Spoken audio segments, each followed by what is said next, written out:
La question qui se pose, cette crise, est-elle la conséquence d'une mauvaise appréciation de la politique de taux bas qui a endetté les banques par des prêts inconsidérés sans garantie suffisante, d'où les néfastes subprimes, ou bien a-t-elle été voulue par quelques hauts initiés, provoquant cette panique boursière mondiale pour asseoir leur domination mondiale? Aujourd'hui, des économistes accusent Alan Greenspan, nom anglicisé de Greenspan, qui s'écrit d'une façon tout à fait différente, qui était le nom homonyme de l'assassin du diplomate allemand von Rath en 1938, qui était la cause directe de ce qu'on appelle, on en a parlé dernièrement à la télévision, dans tous les médias, de la nuit de cristal. Et on ne vous a pas dit qu'elle en était la cause, bien entendu. Aujourd'hui, il faut tout de même le noter, des économistes accusent Greenspan donc d'avoir été, Greenspan qui était l'ancien patron de la Federal Reserve, d'avoir favorisé la crise par ses taux bas et ensuite par ses prévisions pessimistes sur l'avenir de l'économie mondiale, ce qui ne pouvait que faire paniquer les bourses et tout d'abord le particulier.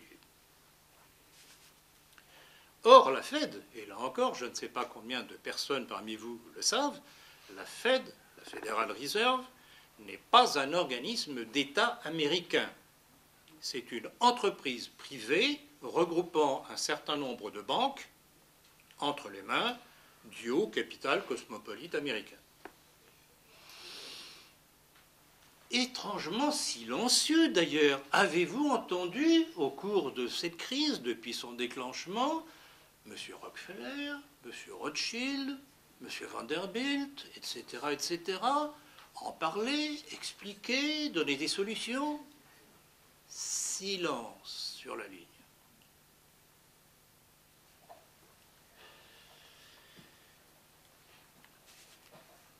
Si la Federal Reserve est entre les mains de groupes privés bancaires, c'est la parfaite démonstration que cette grande démocratie américaine est entre les mains de la plutocratie cosmopolite. Et voilà comment est faite la politique mondiale.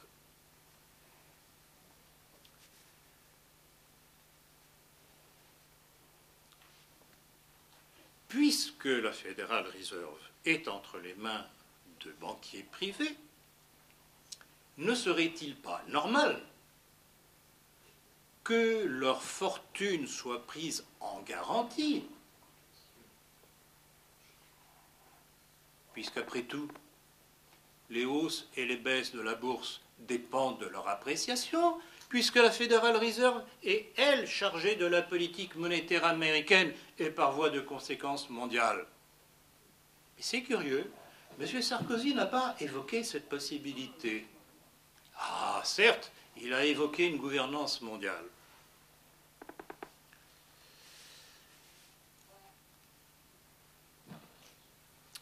Il y a vraiment quelque chose de pervers dans cette économie mondiale qui ne fait qu'être l'héritière de cette finance qui s'est installée progressivement dès l'avant la Révolution dite française.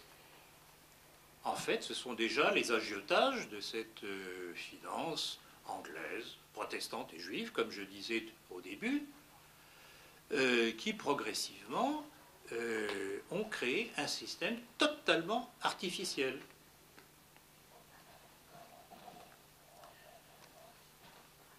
Depuis que le 15 août 1971, Richard Nixon a supprimé la référence à l'étalon or, tout n'est que virtuel dans cette finance mondiale.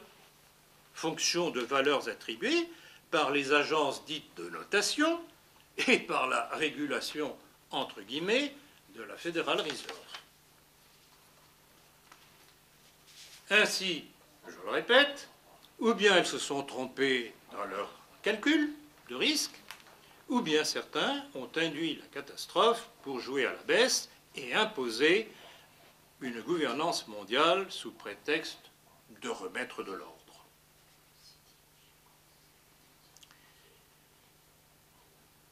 Déjà en 2003, le sénateur du Texas, Ron Paul, ancien candidat indépendant à la présidence, avait accusé la Federal Reserve, je cite, de préparer la crise de l'immobilier devant entraîner une crise financière mondiale majeure. 2003. Et à l'appui de cette accusation, la déclaration du néoconservateur, là encore entre guillemets, Michael Leiden, en 2003 toujours, prenant, je cite, « le chaos et l'anarchie pour imposer le nouvel ordre mondial ». Vous voyez, rien n'arrive jamais par hasard. Il y a des gens qui préparent les choses, qui préparent les événements pour induire une évolution. On fleurit les listes de France, de Vega à Gibraltar, comme une libre espérance. Europe, Europe, Europe, libère-toi.